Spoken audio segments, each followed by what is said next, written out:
office in the White House. Can I keep it? For you?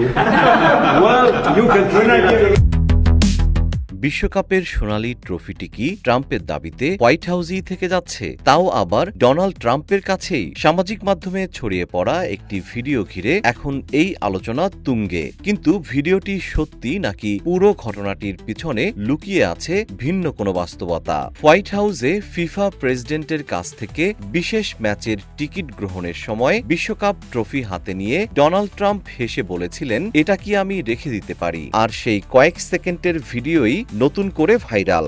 অনেকেই দাবি করেছেন Trump নাকি বিশ্বকাপের ট্রফি নিজের কাছেই রাখতে চাইছেন, কিন্তু সত্যি কি তাই? আসল ঘটনা হলো এটি সাম্প্রতিক কোনো ভিডিও নয়। বিশ্বকাপের আনুষ্ঠানিক টিকিট বিক্রি শুরুর আগে আয়োজিত এক সরকারি অনুষ্ঠানে ফিফা প্রেসিডেন্ট জিয়ান্নির সঙ্গে সাক্ষাতের সময় ট্রাম্প নিজের স্বভাবসুলভ রসিকতা করে মন্তব্যটি করেছিলেন। তবে সম্প্রতি যুক্তরাষ্ট্রের এক ফুটবলারের লাল কার্ডের নিষেধাজ্ঞা নিয়ে সামাজিক মাধ্যমে ছড়িয়ে পড়া বিতর্কের সুযোগে ট্রাম্পের সেই পুরনো ভিডিও আবার নতুন করে ছড়িয়ে পড়েছে।